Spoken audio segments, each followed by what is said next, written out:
There we go. Miguel, would you like to kick off the introductions and we'll just go Yeah, around? good morning. My name is Miguel Campos. I'm the director for the City of Chicago's Office of Labor Standards, which is a unit or division of the Department of Business Affairs and Consumer Protection. I will go clockwise and go over to Sharmili. Thanks, Miguel. Sharmili Majmudar, she, her. I'm the Executive Vice President of Policy Programs and Research at Women Employed. And I will go to Chris. Morning, everyone. I'm Chris Warden, the Vice President of Policy and Programs at Women Employed, and I will go to my left, which is Adam. Thank you. I am Adam Weller, and I am the Assistant Commissioner with the City of Chicago's Office of Labor Standards. And I will kick it to Andrea. Good morning, Andrea Kruger, Chief of Staff at the Chicago Federation of Labor. Our political director, Nick Desideri, should also be getting on shortly. I will kick it to Wendy. Good morning, Wendy Pollock, she, her pronouns, formerly with the Shriver Center on Poverty Law, now just staying involved on the issues. How about Adam Cater? Hey everyone, Adam Cater, Public Policy Director for RISE Chicago. And I will pass it over to Nick. And Nick, we're just doing quick introductions. And if you're speaking, you're muted. I'm speaking now. Is it my turn for the introduction? It is. Perfect timing. Hi everyone, my name's Nick. I'm the political director for the CFL. Thank you. Well, thank you all for joining us this morning. Miguel, I will hand it over to you, and I believe you should have permission to share. Can you grant permission to Adam? Adam will lead us, or yeah, he has ability. So yeah, as stated at the beginning, before Adam, Nick, and Andrea hopped on, there is a lot of information in this deck. The intent is, and feel free to speak up if obviously everyone's going to be somewhat familiar with the material on here.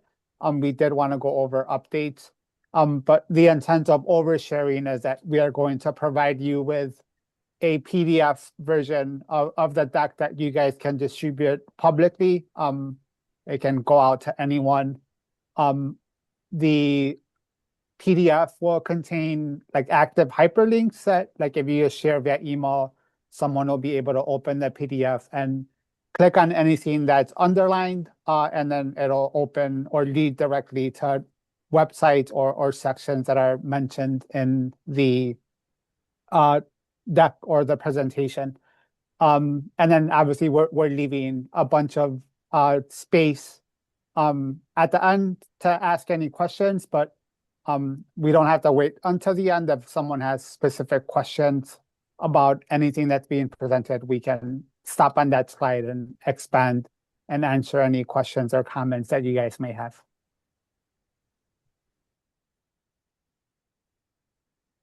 Okay, thank you. Yes, as Miguel stated, there is an excess amount of information. The idea was to just provide you with the major updates that have been happening, and that's what we did, and there's a lot of information. So a lot of things have been changing. Of course, that happens every July 1st with our office, but with the additional rule changes that we implemented, we have extra info this year. So I've outlined what we'll speak about, and this can be very informal. If anybody has any questions, feel free to raise a hand or speak up or ask any questions as we go live, or you can wait till the end. So we're going to just give a quick overview of what our Chicago labor laws are that we enforce at the Office of Labor Standards. We'll talk about the rulemaking process, how that started. When we did update our published rules, the primary ones this year were paid leave and paid sick leave and fair work week. We'll talk about what that process looked like, how to access those, and then we'll go into great detail about the major changes and the major updates. We did host a webinar that was very technical and detailed going through all of these changes, and that is available on our YouTube page at youtube.com/ChicagoBACP. But we're going to go over the major ones, kind of talk about the logic behind them. What is the impact? What does it mean for workers? What does it mean for employers? And give you an opportunity to pick our brains as far as what that may actually mean. We also have some new online resources. We have a new worker guide, an employer guide, a general guide to OLS investigations, and we have a one-pager for July 1st law changes. And we started that last year, and it kind of makes it easy to have a single document that shows exactly what's changing on July 1st, because that's a big date with Chicago labor laws. We'll go over the minimum wage increases. You should all be familiar with that, I'm sure. But prior to that, we had the tipped wage credit compromise ordinance, and we'll provide a little bit of a timeline, what that means, how we got there, and what it looks like going forward in case anybody has any questions. We'll go over the labor law notice that's required. There were some changes. We added some content to that as well. I think everybody's probably familiar with filing a complaint, but we'll just be sure that you are, and the different methods in which we will accept those. Provide you with information on how to access our webinars that we are hosting and recording and posting to our YouTube page. And then last but definitely not least, the interactive Power BI dashboards that we launched in October of last year, which provides a live look-in at our complaint information, number of complaints, types of complaints. We recently added demographic information, and I kind of like the investigations one a little bit more because it really shows the detail of putting some of those employers on blast for the violations that we have either settled with or cited for. So we'll go over that and show you exactly where it is and how to use it. So as a reminder, the Chicago labor laws that we enforce include anti-retaliation, domestic worker contract requirements, fair work week, which is our predictive scheduling law for specific industries, the minimum wage ordinance, paid leave and paid sick and safe leave, and wage theft. And wage theft is not just for an employer-employee relationship. It does include workers such as 1099 contractors. We can enforce the wage theft ordinance for them as well. Miguel mentioned that some of the items in this presentation are hyperlinked, and those golden links there, when you receive a PDF copy of this, will direct you exactly to the municipal ordinance for each of those labor laws. So we did update our published rules, and for fair work week and paid leave and paid sick and safe leave, there were some major changes that we did make. Therefore, we put those out there, we published them and accepted public comments. So we published the proposed rules on our website on March 11th of 2026.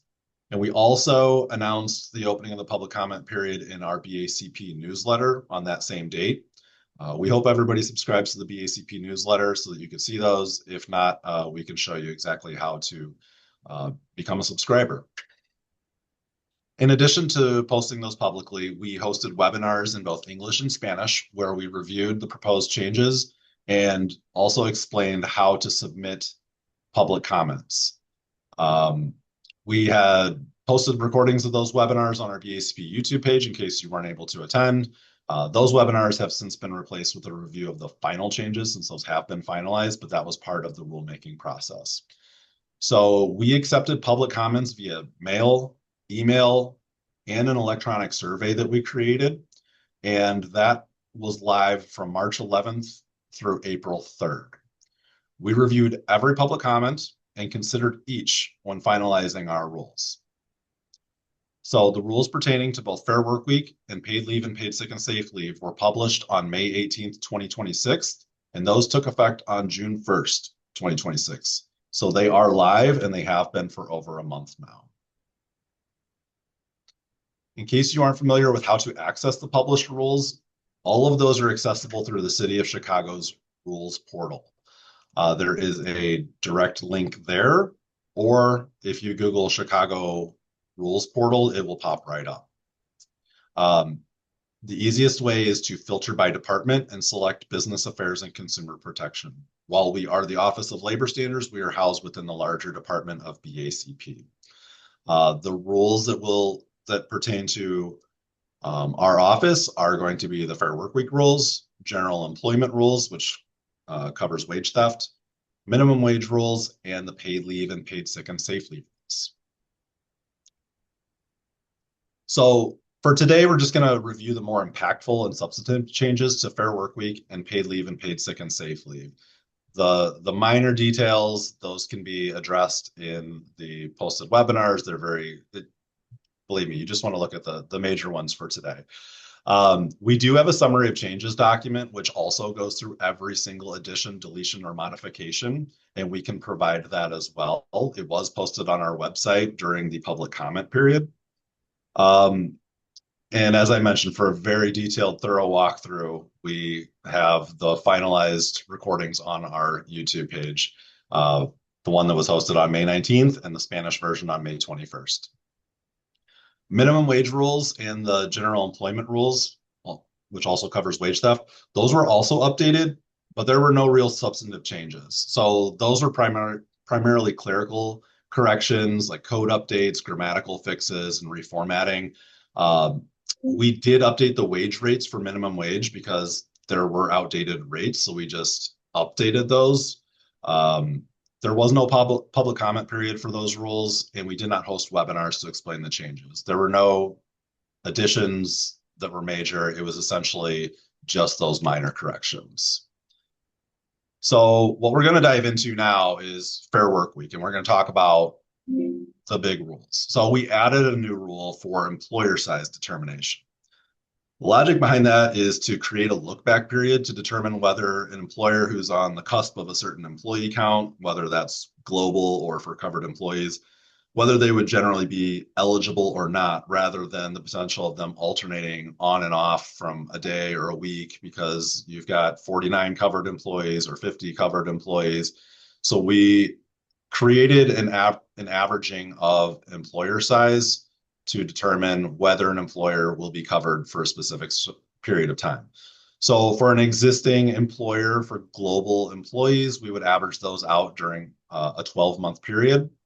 For a new employer that hasn't been in existence for 12 months, we would count the average number of global employees just for the previous 90 days. Same for covered employees. For an existing employer, we would count the average number of those covered employees for a 12-month period. And for a new employer, it would be 90 days as well for covered employees. So just as a reminder, in order to qualify for Fair Workweek, if you're in one of the 7 industries, you have to have at least 100 global employees or 50 covered employees covered by the ordinance. Stronger requirements for restaurants, of course, but for the other 6, those are the employer size counts that we are averaging out. If those averages do not result in a whole number, we are going to be rounding that down. So the example that we provided within the rules show that if that average comes out to 53.8, that would be considered 53 employees. Letter F actually came from a public comment. We had a question as far as how to determine whether an employee spends the majority of their time at work for an employer while physically present within the city of Chicago. So they gave an example of somebody who works in Iowa for the employer and they come to Chicago to work for a few months. Would they be a covered employee? The majority of their time would be for the employer within those 3 months, but not overall. So if you're looking back a year, what would that be? So we opted to address this in rules. So we will analyze the total number of hours worked by an employee in and out of the city in the previous 90 days. So if that situation arises, that's how we will determine whether an employee will be covered by the Fair Workweek ordinance. Letter G, this is in response to an actual objection slash erroneous determination by somebody representing an employer who stated that the line that talks about restaurant employee and location aggregation was only applying to the employees and not to the global locations. So we clarified that and expanded that in the restaurant covered industry, which is the only industry that has a global location requirement, which is 30 global locations, that the number of global locations will be aggregated if they are owned or controlled by members of a single unitary business group. So that is clarifying that statement where it states that locations and employees would be aggregated. So that's the reason that we added letter G to the employer size determination section of the Fair Work Week rules. On-call shifts, we added on-call workers to be included in the advanced work schedule. So we did that, and we also expanded on what a good faith estimate should contain and what is compliant and what is not. So for the purposes of this rule, on-call shifts must be included in an advanced work schedule. So when providing an advanced work schedule to employees and you're an on-call employee, you need to be included as well.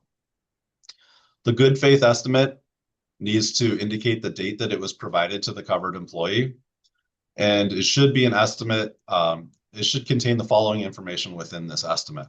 And that is the estimated number of hours that the covered employee will work each week, the days of the week the covered employee should expect to work, the times, or shifts that they should expect to work, the location or locations that they should expect to work, and whether the covered employee should expect to work any on-call shifts. So to expand on that, we also added 3 illustrative examples so that an employer can understand what would be a compliant good faith estimate and what might not be. So a couple compliant good faith estimates. The first one, it states the date that it was provided, the estimated number of hours per week, the days of the week with set hours, a set range of hours that they could potentially work. And since there's more than one possible work location, those are listed below as well. And they are not going to be required to work any on-call shifts. The second one has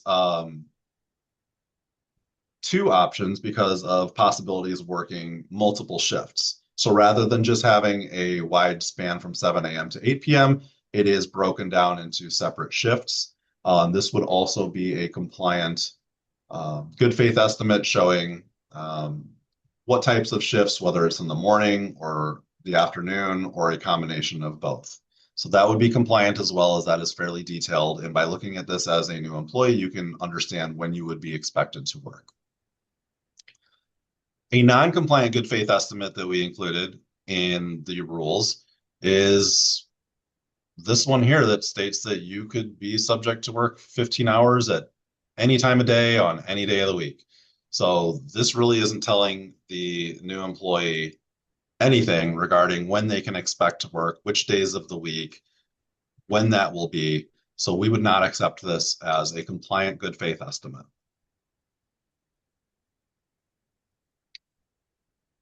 Regarding the schedule changes, we made a few additions. The logic behind this, it addresses some of the frequently asked questions that we do get from the public, from employers, and we wanted to kind of expand on some of these that we continue to answer.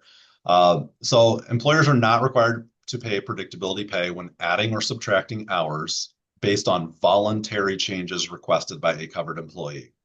And that exception includes voluntary additions or subtractions of hours initiated by the covered employee, the use of paid leave, paid sick leave, paid time off, vacation, or other leave policies offered by the employer, or a mutually agreed upon shift trade or coverage agreement between covered employees. Voluntary change requests under this rule shall be in writing to qualify for the exception for predictability pay. For predictability pay purposes, regular rate does not include overtime, holiday pay, or other premium rates. However, if a covered employee's regular rate of pay includes a differential meant to compensate the covered employee for work performed under differing conditions, such as a shift differential for working weekends or at night, such a differential rate is not considered to be a premium. So if you are scheduled to work a shift that pays more and those hours are cut, you would be paid predictability pay for what that at 1 hour at what that shift should have paid, not maybe your typical rate for a different shift. We've had employers try to argue that, well, this is what they normally make, so we're going to give them 1 hour at their regular rate of pay. But if they were supposed to be making a different rate of pay to compensate those differing conditions, then that is what predictability pay should be owed. For the purpose of accumulating paid leave and paid sick leave, predictability pay is not to be deemed as another hour of work. So you only accumulate paid leave and paid sick leave for hours worked, not hours that you're paid for, such as predictability pay, because you did not work that hour. So it should not apply towards that paid leave or paid sick leave accumulation. Predictability pay must be paid no later than the next payday corresponding to the pay period in which the schedule change occurred, and it shall be separately noted on a wage stub or other form of written documentation and provided to the covered employee. So we added this to ensure that employees are receiving notification that they are receiving predictability pay so that there's less confusion, more transparency about what they're actually being paid for. Plus, it will help us out on our end on investigations, making those determinations, which helps all parties involved.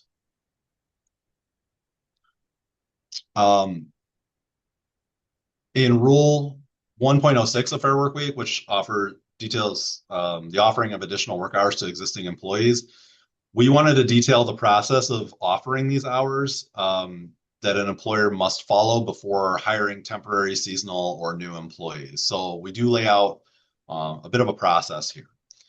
So if no covered employees are available at any of the facilities, then temporary or seasonal employees who have worked on behalf of the employer for 2 or more weeks in the previous 12 months must be given the opportunity for the additional hours prior to any outside hiring. If the additional work hours offered are not accepted by covered employees or temporary and seasonal employees who have worked on behalf of the employer for 2 or more weeks in the previous 12 months, the employer may offer the additional hours to any other employee. Employers shall exercise reasonable judgment and good faith in determining if any current covered employees are qualified to perform the work being offered. Covered employees and temporary or seasonal employees should not be required to have expertise or training above that expected of a new hire. So an example we included in our rules would be a newly hired cashier would typically receive training to perform the additional work. And so the same training should be made available to a non-cashier existing covered employee. An employer must provide a written notice of the offer of additional shifts to existing covered employees. And that written notice must contain the following information for each shift offered. So it must contain the location, the start and end time, whether the shift is temporary or recurring, and if it's temporary, the notice must state the specific dates for which coverage is needed, any required qualifications for the position, and what training, if any, will be provided, and also the process by which covered employees must notify the employer of their acceptance of the additional shifts, including a deadline. An employer may split additional shifts between several covered employees to avoid paying overtime or any other additional premiums or benefits. Predictability pay is not required for any shifts accepted through the process laid out in this rule. This is essentially the employer laying out there that these shifts are available, and the covered employees are then opting to accept these shifts. So it's not an employer mandated change to their schedule. This rule shall not apply to the hiring of new covered employees at a new location within the city. So that would be for an existing location offering those additional hours. Some additions to the right to rest portion.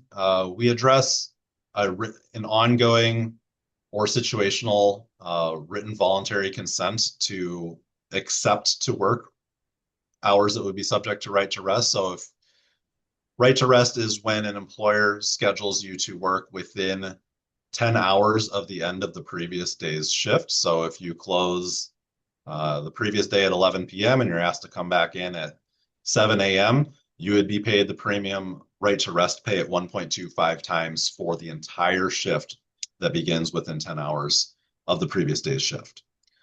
So we do allow for ongoing or situational consent, but it must be in writing.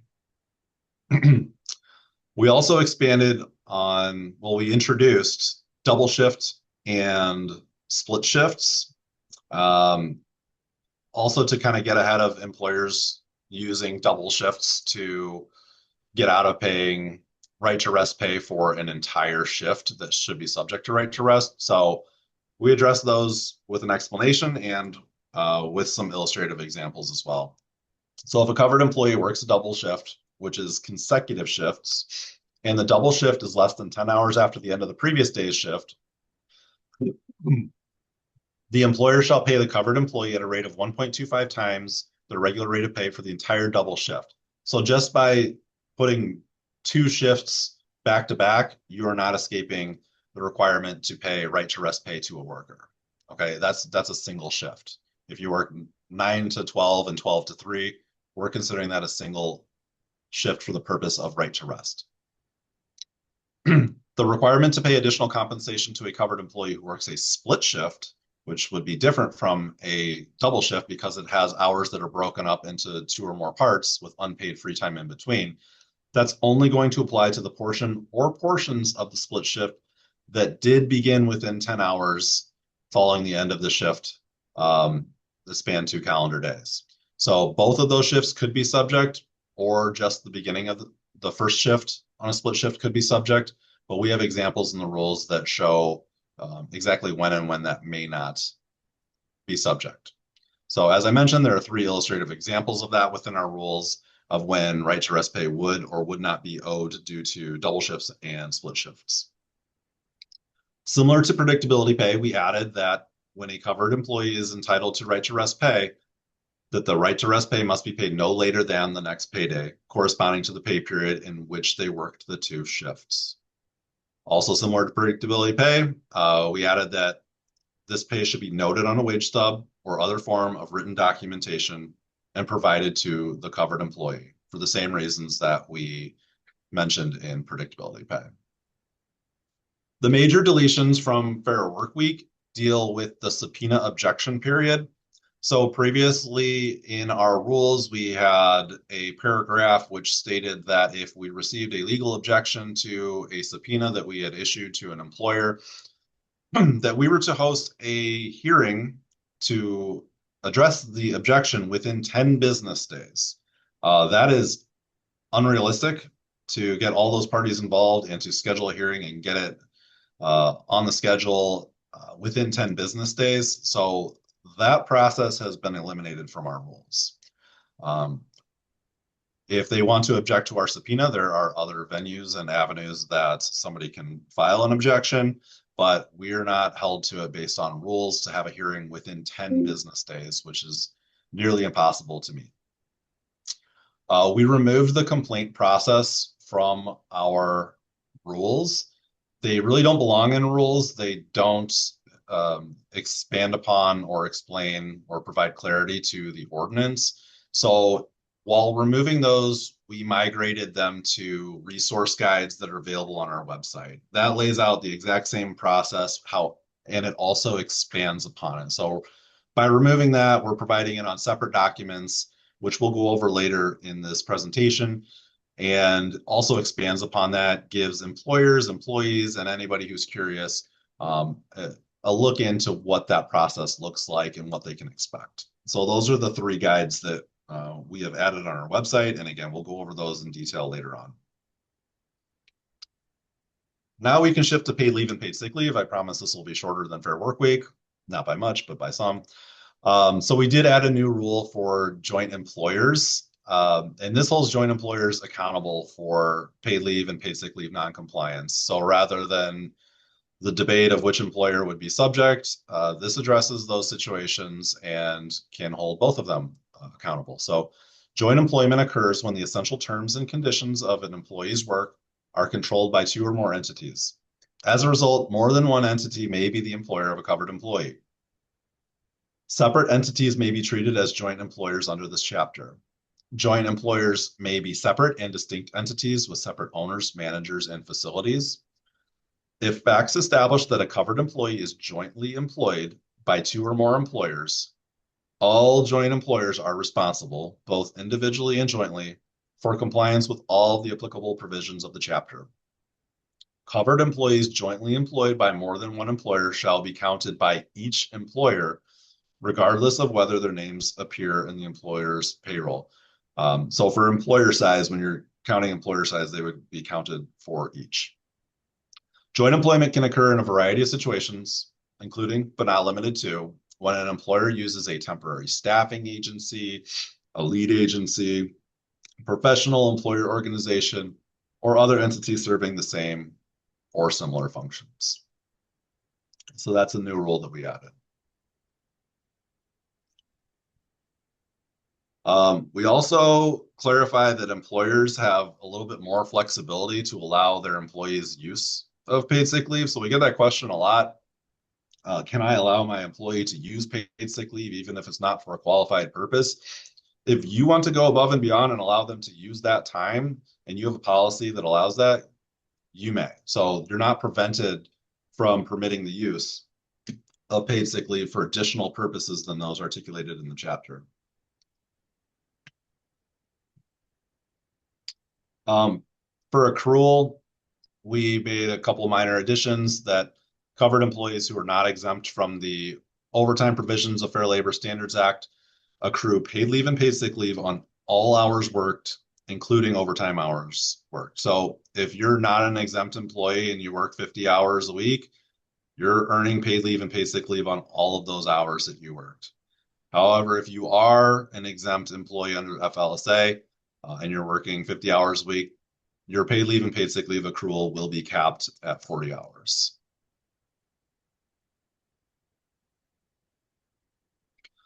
I think this is an important addition, expanding on situations when a covered employee can use paid sick leave and what it covers. So this kind of clarifies the statement in the ordinance. Excuse me. So paid sick leave can be used by a covered employee when the covered employee's child's place of care has an unscheduled closure.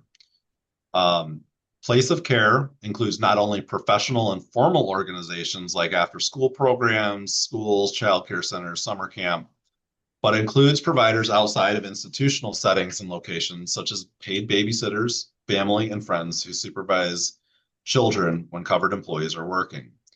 A couple examples that we detail are if an at-home babysitter cancels on the day when school is not in session and the covered employee is scheduled to work, they could use paid sick leave under the ordinance to take care of their child due to the unscheduled closure of childcare.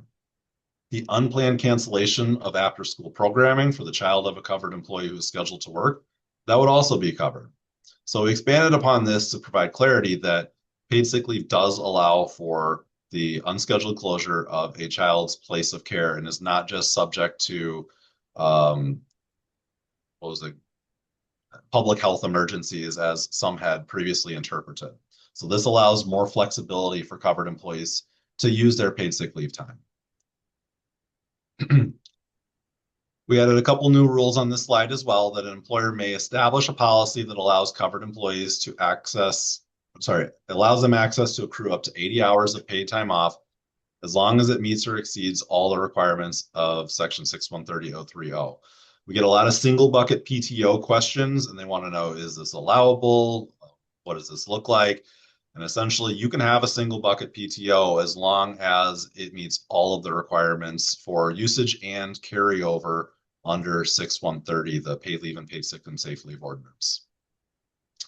For an employer sale or transfer of covered employees, the failure to properly transfer a covered employee's accrued and unused paid leave and paid sick leave to a successor employer constitutes a policy or practice of not providing meaningful access to paid leave and paid sick leave in violation of this chapter.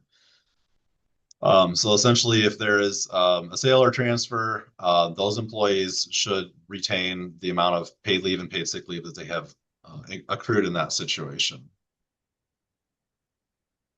From an employer standpoint, the logic behind Rule PTO 2.17 details how employers can address abuse of paid sick leave. We did get this question a lot, and it is a justified question. Just because somebody has paid sick leave time, they should be using it in the proper manner as allowed by ordinance.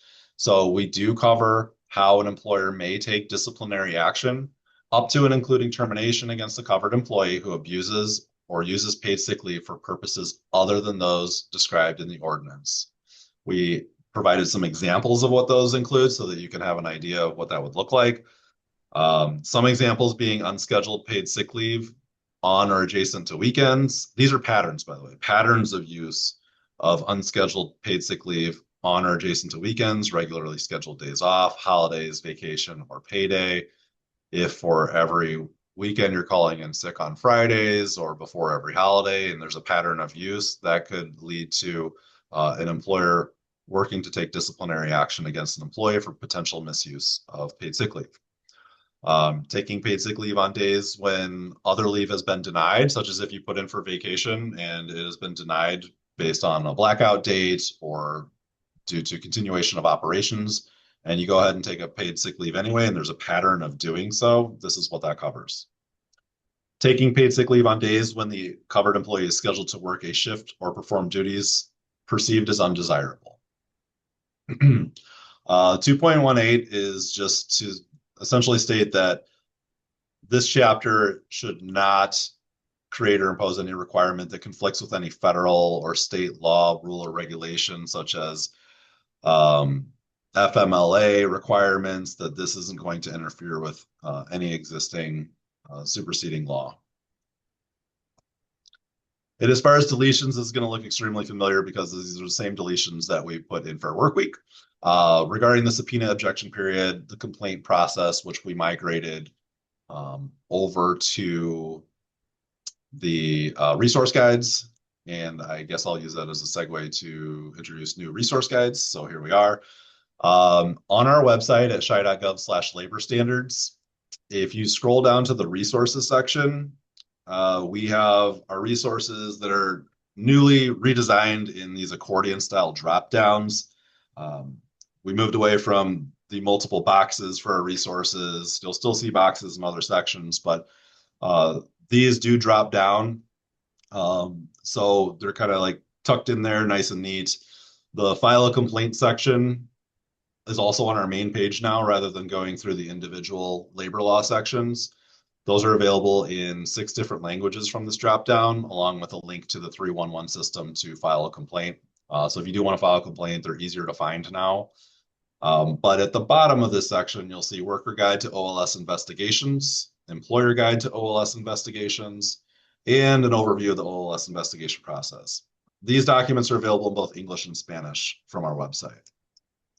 So let's start with the Workers Guide to Investigation. I'm not going to go through the entire guide. I know I just went through so many rules, but I will just give you a brief overview of what this entails. So the Workers Guide to OLS Investigation is going to be a 2-page document, which will hopefully inform workers of their rights, their confidentiality, how to file a complaint, what that investigation process looks like, and how do we come to a resolution for that complaint.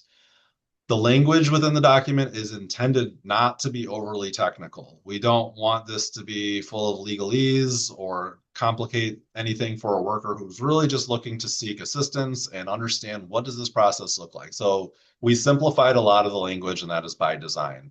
We want them to easily understand their rights and be able to exercise those. So this guide is intended to do that. So it's not going to be super technical if you read through this, but these are available for download and printing and can be provided to anybody that's seeking them, or they can just go to our website and read through them if that's easier. We also provided one for employers because that's a process in itself. Someone files a complaint on their business and they don't know what to expect. Sometimes they don't even know who we are. There are multiple agencies that can be addressing various labor law violations. So we wanted to provide a little bit of clarity, a little bit of an outline so that if they do have questions that they can review this guide. This is something that we would provide to an employer at the beginning of an investigation, and also the worker guide. We're going to be including those when someone files a complaint when we begin the investigation so that they can have an idea of what to expect throughout the process. So it's not just them looking this up, it's also us providing that to them. It saves us a little bit of steps. It saves us some explanation throughout the process. So for the employer guide, this one's a little bit lengthier. So this is a 4-page overview, and this is a little bit more technical because it needs to be when you're an employer and we're issuing you a subpoena for records. Well, there's no easy way to just kind of gloss that over with simpler terms. So the major sections of the employer's guide include the initiation of an investigation, the investigation itself, the process of submitting a response to a subpoena, what an OLS site visit would look like, because yes, we do go on site, we speak with workers, we look at schedules, we do have a field presence here as well. What the post-subpoena submittal period looks like, because once you do submit a response to a subpoena, it takes a lot of time to review those records and determine compliance or non-compliance. We talk about what a settlement negotiation would look like and complaint closure. So as I mentioned, this language is more technical or legal than the worker's guide and is designed to set expectations and detail various investigation stages for employers. They should know what to expect. It helps everybody else out when everybody has an understanding of what's happening here when a worker protection complaint is filed. And then we just have a general investigation process guide. It's not geared towards either. It's just kind of an overview. So this can also educate workers and employers, but also for general public, stakeholders, just generally on what our whole process looks like. It's a little bit more general. It's not as step-by-step as it would be for the worker or an employer, but that's also available as well. It kind of talks about our triaging of complaints, our jurisdictional issues, why a complaint might be closed when you submit it to us. If we don't have jurisdiction over that, then we can't proceed.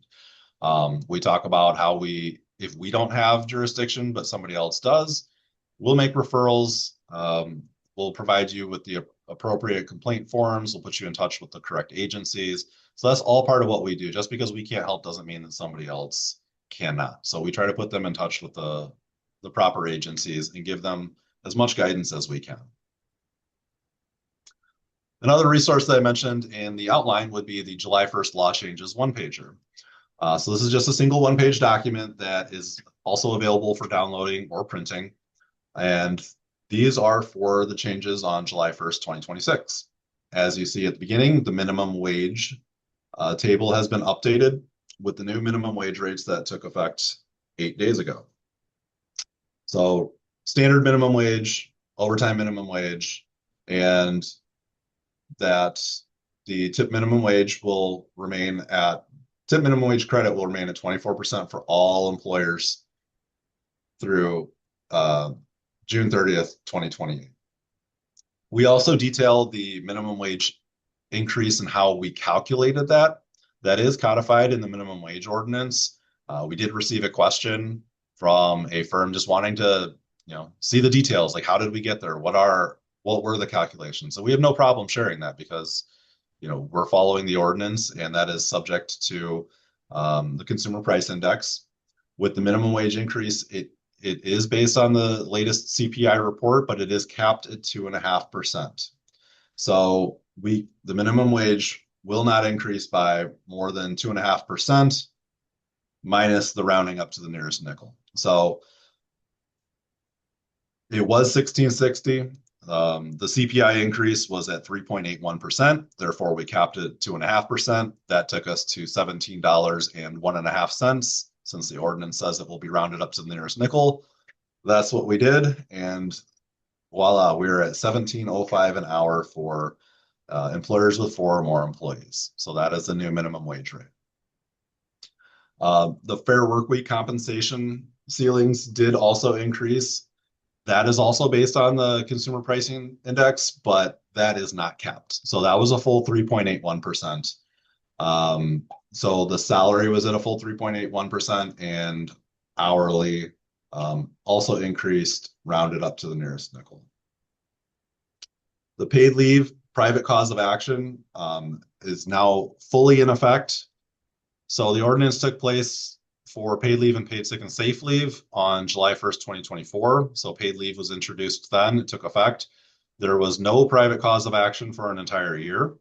Then beginning July 1st, 2025, there was private cause of action, but it allowed for up to a 16-day cure period for the employer to correct the issue before somebody could file a case on their own. That sunsetted, and now as of July 1st, 2026, covered employees have full right to private cause of action. So that is an update on July 1st as well. So if you want to access this on our website, I did put a little screenshot there for Chicago Labor Laws educational resources, and that is the bottom center box there that states law changes July 1st, 2026, in case you find that resource valuable. We did talk about the minimum wage, so I won't go into great detail because I think I probably said everything that needs to be said about the general minimum wage, but I haven't said enough about the tipped wage credit because that's been in the news and it affects a lot of workers and a lot of employers. So just as a background and a timeline, it was under the One Fair Wage Ordinance, the tip minimum wage credit was scheduled to decrease by 8% over 5 years until it aligned with the full minimum wage on July 1st, 2028. The tipped wage credit had been and now is still 24% of the full minimum wage. That's the credit, meaning that the tipped wage rate is 76%, subtract 24 from 100. But in March 18th, 2026, in a city council meeting, a substitute ordinance was passed to freeze the tipped wage credit indefinitely at 24%. That was vetoed by the mayor on March 25th. And then in an attempt to override the veto, they received no additional votes. So that died. But then in May 20th, 2026 council meeting, a compromise substitute ordinance was passed, which will do both for both sides of the party. It'll both freeze the tip minimum wage rate and then resume its schedule to align with the full minimum wage. So it'll freeze for at least a couple years for all employer sizes and then pick back up at various rates depending on employer size. So it will freeze at 24% for 2 full years through June 30th, 2028. Then beginning July 1st, 2028, that phase out will be determined by employer size. So large employers are defined as 21 or more employees, and small employers are more than 3 but fewer than 21. So we'll refer to that as 4 to 20 employees. Large employers, so those with 21 or more employees, will resume the 8% annual tipped wage credit phase out on July 1st, 2028. That will schedule them to fully align with the Chicago minimum wage on July 1st, 2030. So essentially it's a 2-year delay for large employers. So it'll drop down to 16% credit in 2029. Sorry, 16% credit effective July 1st, 2028, 8% on 2029, and then on July 1st, 2030, there will be no tipped wage credit for tipped workers. For small employers, they're going to have a longer runway here, so a longer schedule. And it will go at smaller intervals for this reduction in the tipped wage credit. So it'll remain at 24% until it changes on July 1st of 2030. So 2 additional years for small employers with 4 to 20 covered employees. Then that will be reduced to 16% in 2030, down to 12% July 1st, 2031, down to 6% July 1st, 2032, and then it will fully align with the full minimum wage. There will be no tipped wage credit on and after July 1st, 2033. So that's what the tipped wage credit compromise ordinance does. It does freeze it temporarily, but then it resumes the phase out on 2 differing paths based on employer sizes. Here's our notice that you are very familiar with various iterations. There's some information regarding the posting requirements. It does need to be provided to covered employees annually within 30 days of July 1st. That is available on our website. But I wanted to highlight a couple new sections with additional resources. So the child labor trafficking section and gender-based violence at the bottom of the first page in blue and purple coloring, those are new resources that we added to our public notice for our labor law notice. It was a mayor's office initiative to provide more awareness on gender-based violence. And we took this as an opportunity to provide additional resources rather than having duplicative additional resources and contact information on both sides of our notice. We had space to promote these resources, and that's exactly what we did on the front page of our notice. So additional notice for child labor trafficking and gender-based violence is available on our notice. That message will get out at every physical workplace in the city of Chicago and distributed to every covered employee with their onboarding and annually within 30 days of July 1st. So jam-packed with information on our 2-page labor law notice. A lot of good resources here, a lot of good information. So these are some updates to our labor law notice that were not present in previous years. If anyone's unaware of how to access that OLS notice, we do have it on our website. Another screenshot here for the public notices section. There is a line that states view and download the current Chicago labor law notices. And once you click on that, you will be directed to our public notices page, which houses this general Chicago labor law notice, along with our Fair Work Week labor law notice for those employers that are subject. And those are available in 12 languages. You see all 12 languages there. Those have all been updated for 2026. So those are available for you. I think everybody knows how to file complaints with our office, but in the absence of that, either 311, contacting our office, you have our contact information if you want to reach out to us directly. We can also talk you through jurisdictional issues where complaints may be best filed, but we do accept complaints by 311, the Shy 311 app, by email, by physical mail. We accept walk-ins. However you want to get us the information, we'll be happy to accept it. Also, just wanted to highlight the OLS webinars on YouTube. That is our YouTube page, youtube.com/ChicagoBACP. We host almost every webinar in Spanish and English. So if you're unable to attend one of our live webinars, those are recorded, and we do keep those up for as long as the information is accurate. Anything that's outdated, we're going to try to remove those so that there's no misinformation. In addition to filing complaints, any just general questions, this is our contact information. Again, I think everybody on this call knows how to contact us, but we are at 312-744-2211. Email is a great way to contact us too, especially if you have a detailed question. Sometimes it's easier for us to lay out every situation. We can research it if it requires that and give you a documented response in writing versus sometimes just explaining things over the phone. So if it's complex, email might be the best route, but we're always happy to pick up the phone and speak with you about any concern that you may have as it applies to worker protection laws. And as I mentioned at the beginning, we have the new interactive webpage. On our main page, if you scroll down to reports and investigations, there's highlighted text that will hyperlink out to our page, or there's a direct link included in this presentation. And I'm going to stop sharing and pull that up and have a sip of water, and then I will resume with a little bit of a walkthrough of the dashboards. So bear with me here.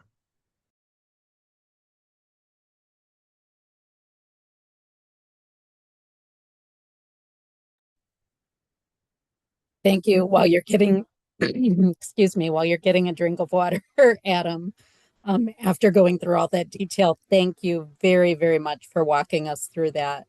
Um, just noting, and Andrea texted me that she and Nick, she had told me before that they had to jump off at the hour mark. So they left us just a moment ago. I think they saw the whole presentation. I'm so sorry that I've been talking for an hour, but there's more. That's Hang on. okay. We asked you to do that. Like, this is good information for us, so no need to apologize.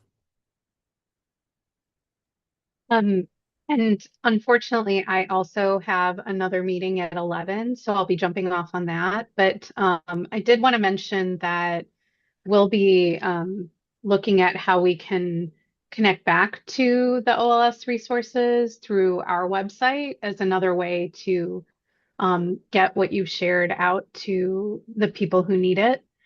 So thank you for walking us through this. And Adam, I hope you have enough water there for you because that was a lot. I was feeling for you.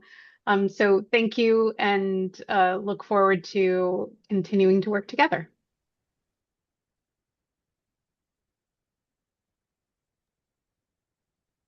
Thank you. I still have half a bottle left, so hopefully that takes me through. I have a question, actually. I wasn't clear about why you took the complaint process out of rules. And as a result of that, what happens, what recourse do workers have uh, if the employer, is not following the rules? Because at least you could say it's a violation of a rule. So the uh, legal requirement or ability for someone to file a complaint hasn't changed. We just felt like it's just burdensome for a worker to like download and find like rules for minimum wage or rules for paid leave and paid sick leave or rules for fair work week or rules for wage theft in order to learn how to file a complaint, which is why we created those standalone documents that show people how they can file a complaint. That nothing has changed about how they would file a complaint, their ability to file a complaint, whether they can file a complaint anonymously, like methods in which they can file a complaint, whether they can go through our like partner worker centers to file a complaint. Like none of that process changed. Like we just took it out of rules. Like it's hard for them to find it there and created the standalone documents.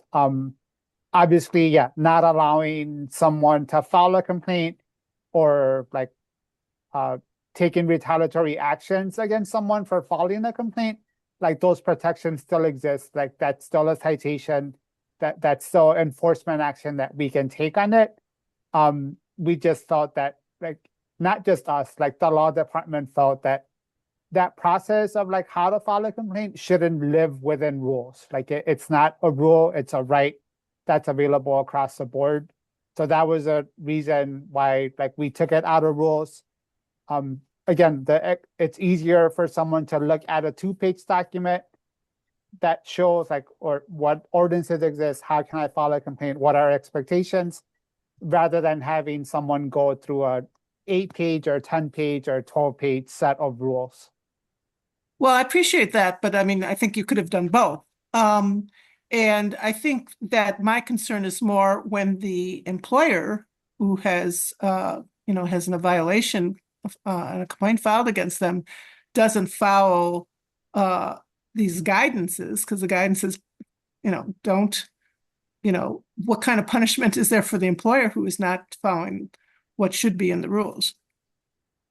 So yeah, those would still exist. So whatever enforcement mechanisms or arms we have, whether like we're filing something at administrative hearings or like seeking license discipline at the Mayor's Licensing Division Commission or like filing something at circuit court, like none of that has changed. And again, yeah, it wasn't the employer themselves filing the complaints, like that's not preventing any worker from filing a complaint. But No, I'm yeah, not worried about the worker. I'm worried about the employer who is not following what should be in rules to me.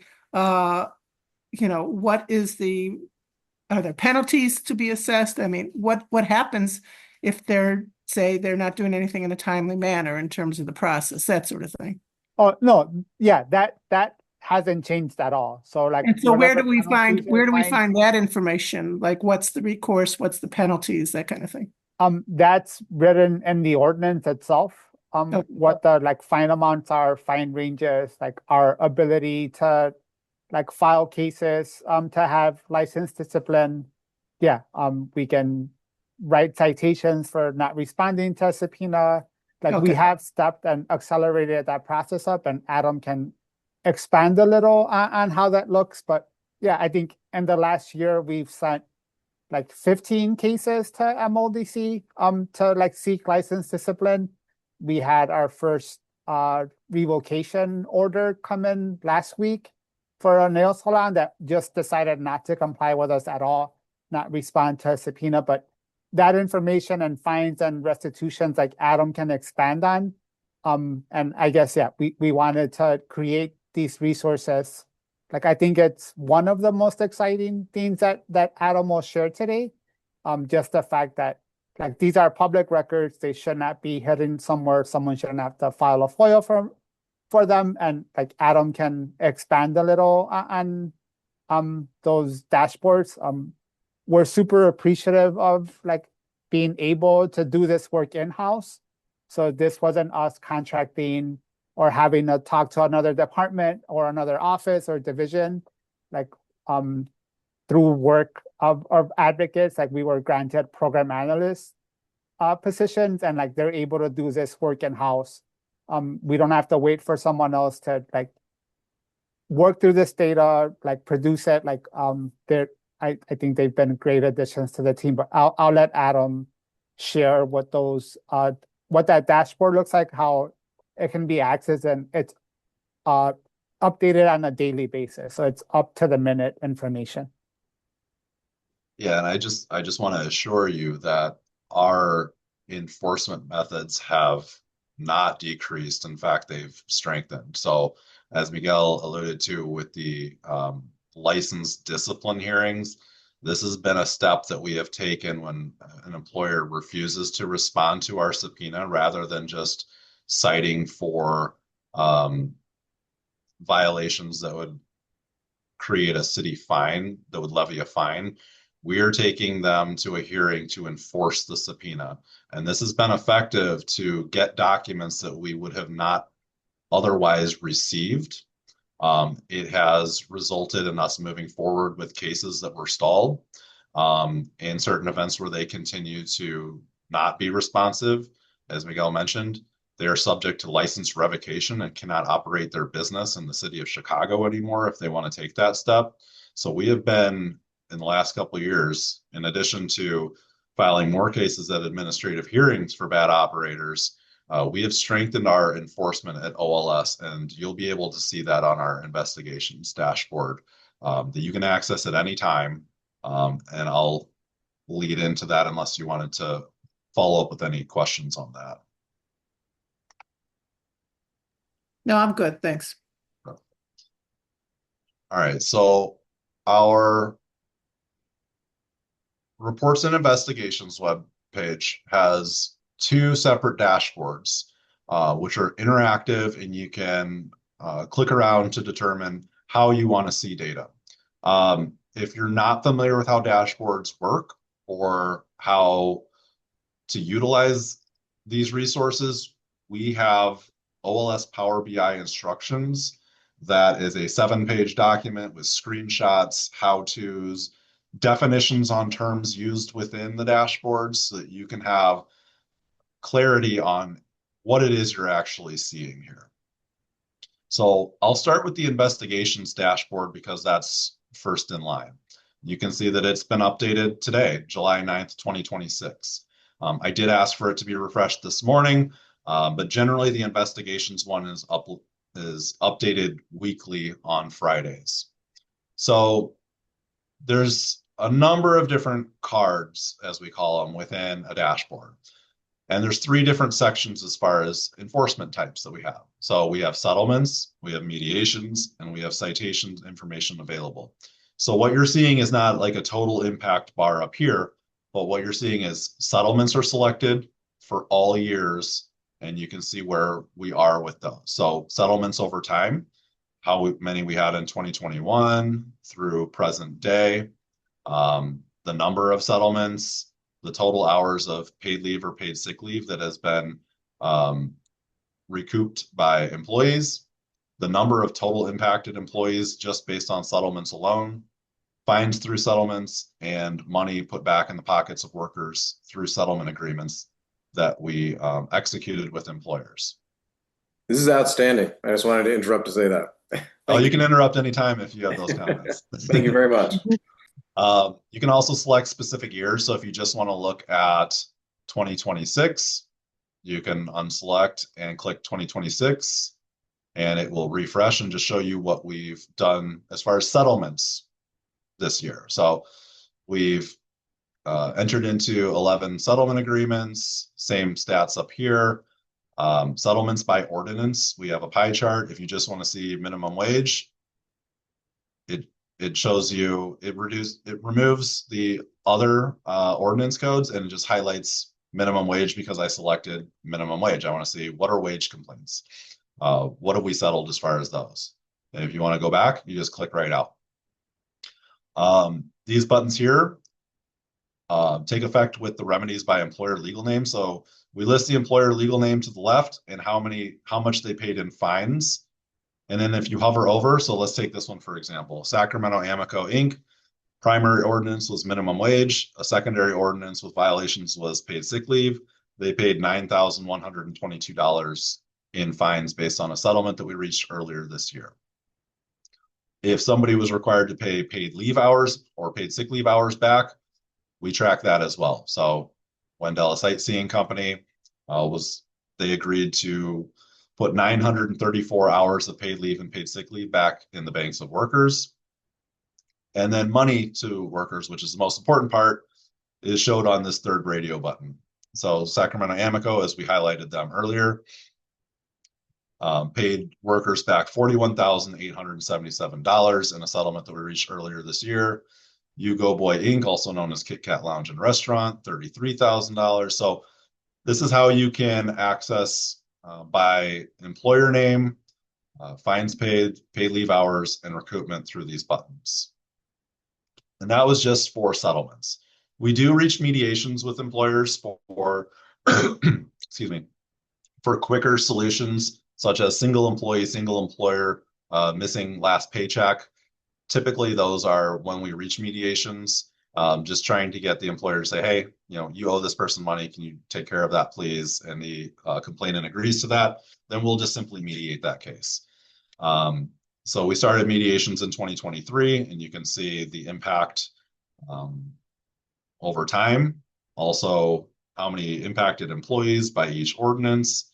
Again, if I just want to see 2025, the data changes, and now it's only highlighted by those that were mediated in 2025. So kind of shows the interactive aspects of the dashboard itself. Also, citations. We try to resolve all issues through settlement agreements because we can also put our own terms in there for future compliance, which is beneficial to everybody involved. But fact of the matter is, not every employer is willing to make those changes. And unfortunately, we need to take punitive action. So for those specific employers, we do have a heat map for where those citations existed. And if you want to click on one, it'll show you where on the heat map that occurred, just showing the interactive nature of the dashboard. It shows citations by legal name. If you hover, it'll show you they're doing business as, the number of citations that we issued. Also, what the municipal code violations were. And if you're quick enough to click those, it'll take you directly to the ordinance. So that was 6-105-090, and those are going to be our rules and regulations. So it tells you what the count of codes were. If you want to just take one specific employer and select them, it'll show you where they're located, what year it was, the number of citations that were issued, and the count of municipal code will show you exactly what charges were issued to that employer.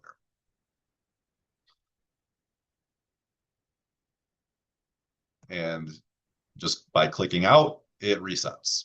So number of business cited, 45, 523 citations, the number of fines levied, and ordered restitution at administrative hearings. With citations, that information is always going to be delayed for citations that you see recently versus what's been ordered, because there is a court process. They do have to appear at hearing, or a judgment has to be ordered. So if we go to 2026,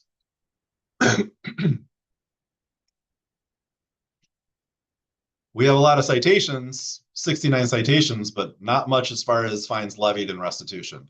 That will change, and I promise you.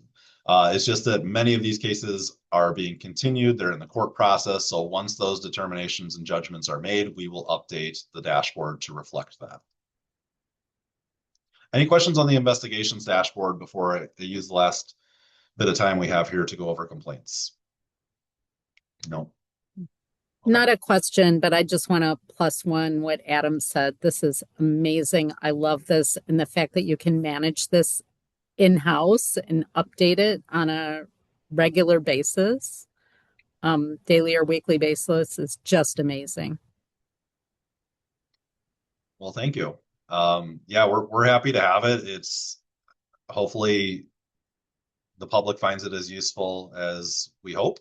It really is to provide extra transparency, hopefully a bit of a deterrent for bad actors, but you know, it's refreshing. It's just really good to have. So yeah, having it in-house is much better than having to reach out to a technology unit or IT to update anything. We have staff that can make adjustments and actually build these. So this is fantastic. Thank you. And when did this go live? This went live in October of 2025. Mm-hmm. And then, so as soon as we reach judgments for investigations, I'm updating that once we get it. So you'll be able to see those records from the investigation one updated every Friday morning. Got it. The complaints dashboard, however, is updated daily. And this information feeds directly from our complaint database through Salesforce. So it's actually interesting that we have now hit a milestone. I don't know if it's good or bad, but total complaints is at a round and even 4,000. That is not estimated. That is not rounded. That is an exact figure. So here we are at 4,000 complaints since the office's inception. We have complaints. You can select your date range here by entering specific ranges if you would like, or you can use this slider tool and scan ahead. And as you move ahead, you'll see the statuses, the total complaints by type. That all adjusts based on the date range that you're seeking. And that goes on both ends. If you just want to look for a specific period, you're going to get complaint data for that period of time. You can also, there's a heat map based on wards or community areas. So right now we're in the wards. You can click on a ward itself and the bars will change based on that ward for whichever date range that you have selected. So we selected the 42nd ward. There have been 403 complaints, and you can see the complaints type breakdown for that ward. How many of them have been closed by each complaint type? How many are in progress by each complaint type? And we have industry information for those complaints as well. So industry and gender, that was just updated recently. So the rest of the complaint dashboard has been existing, but we wanted to provide additional information based on types of industry and also complaints by gender. Now, the gender card, though, is static. It's going to be annually and doesn't move based on the interactive features. And the reason that we decided to build it this way is because we didn't want to have any identifying information on a complainant to where an employer might be able to kind of connect the dots. So we don't have a 2026 box. We didn't want to, sorry, that's scrolling. We wanted to keep that static so that there's no way to kind of cross connect the dots for who a complainant may or may not be if somebody's actively checking our complaint dashboard daily. Unlikely, but we didn't want to risk it. If you want to select by community area instead of wards, you want to look at different neighborhoods. Let's say new city. It'll zoom in and tell you all the complaints for the date range that we have selected. If we want to expand it to present day, that'll bump the complaints up to 82. We've closed most of those. So we've closed 72 and we have 10 that are still in progress that we're investigating. Excuse me. It's not just the heat map. So as you can see at the top, like there's a drop-down box. If you just want to search by community area name and you don't want to click around on a tiny map, the same thing for wards. The wards will all be listed in numerical order.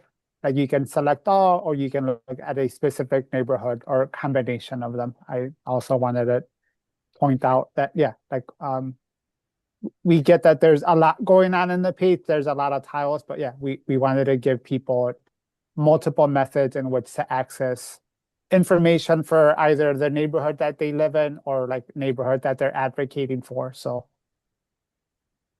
yeah, so if you want to select from the drop down and you select Albany Park, it'll show you where that is on the map, total complaints, the information updates. It's just another way to select by community area in that manner.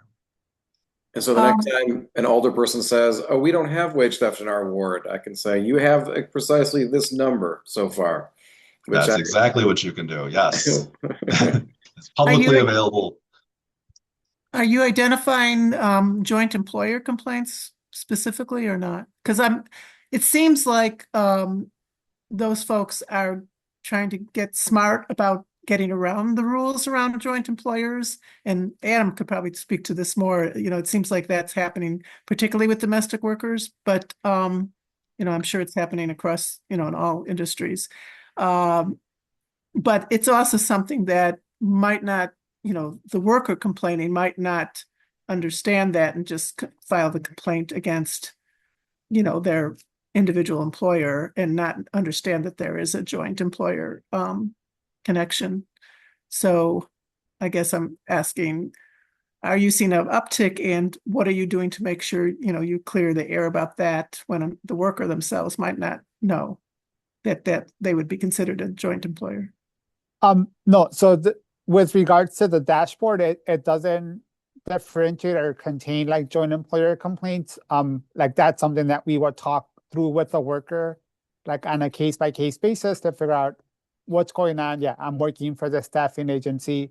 And I think it goes back to the importance of like introducing the joint employer like rule into paid leave and paid sick leave that Adam spoke about.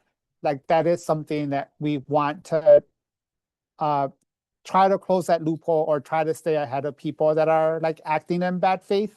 And again, yeah, if I'm working for a staffing agency that sends me to a hotel, and in order for me to use paid leave or paid sick leave, like I need to ask the staffing agency who isn't present and see if they approve on it. Like, no, like we're gonna hold both the hotel and the staffing agency jointly responsible. Both get issued a citation for not allowing meaningful access to someone to use paid leave. Or the staffing agency asked me for a doctor's note after 1 day of using sick leave, like we're gonna hold both responsible to correct that issue. But the actual dashboard or complaint dashboard, it just contains the complaints that were filed.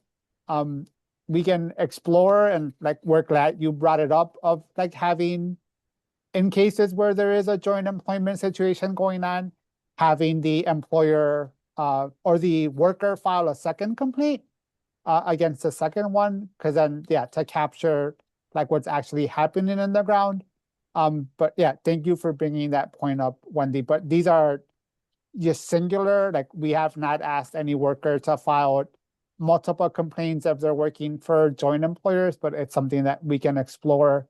And as I've been talking, you can see like we're now over 4,000. So it is updating to the minute, or it's live updating. So we've received our 4,001 or first complaint while I've been talking. Yeah, no, and I appreciate it. But aside from this dashboard, which is very useful, thank you. Just that I think that joint employers are presenting themselves in ways to get around the idea that they're joint employers. So the workers might not even know to file a complaint against them. They're acting like they're just some kind of referral agency. They're not considered staffing, they don't consider themselves. And that just seems to be going on more. That's all I'm saying. So No, it's something yeah, for you guys to be aware of and to really dig into, like, how did this person get this job, and to begin with, that kind of thing. yeah, we have those conversations with workers, and again, depending on what the violation is. But yeah, we can also explore developing, or we're considering, or we're at the beginning stages of designing additional resource material, in particular for tip workers, like what's allowable with tip sharing, tip pulling, like what are considered tips. So we can add like the joint employment or dual employment resource guide, or like simple to understand fact sheet that we can put out. We can add that to our list of material that we want to introduce to try to get that point across to workers. Because we're just doing it on a one-on-one basis as we complete a triage interview, and like we're like learning what's going on in that specific situation. But you're absolutely right, Wendy, that like better knowledge for workers, or like a better understanding, like there's a lack of it. So we can try to create material that like further explains that process. And yeah, like you should not just be filing a complaint against like the hotel where the staffing agency sent you to, but file two complaints, one for the staffing agency, one for the hotel, one for the staffing agency, one for the restaurant. Like they're jointly liable, and you have an ability to file two complaints, or you should be filing two complaints and not just one. Thank you.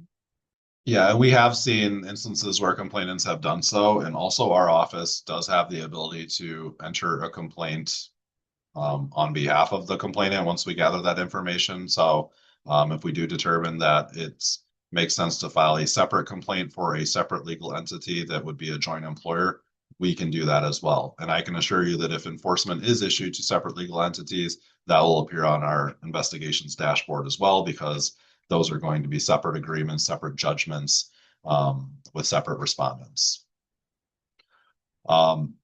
The last part of the dashboard that I don't think I've covered is regarding tipped workers. We get a lot of complaints about how many tipped worker complaints we receive.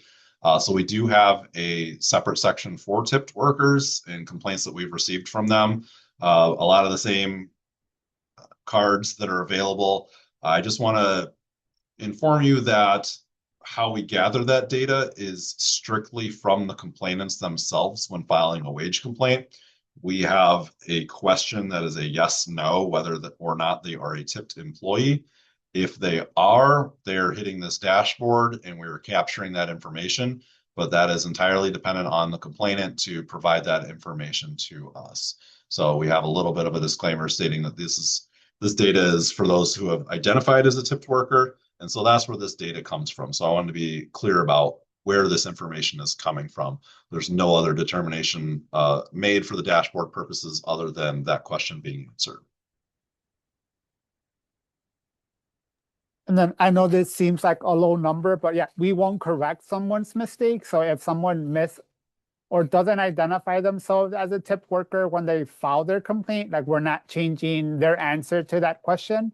Like this data is just based on responses that a worker chooses or provides when they're entering their complaint. Like we're not altering their question or correcting it once we find out they are a tip worker.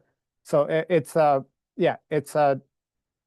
hence the disclaimer. But yeah, I want to combat this. And I know this dashboard in particular has been misused by elected officials to make comments at like open city council meetings. But yeah, like that is this is not an 100% accurate representation of what's actually happening on the ground.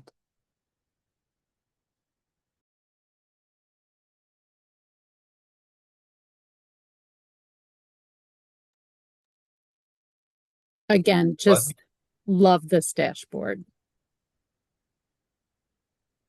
You were thank about you. to say something, Adam? Oh, I was just going to mention that I feel like I've covered everything that I wanted to with an extra minute to spare. So you guys get a free minute.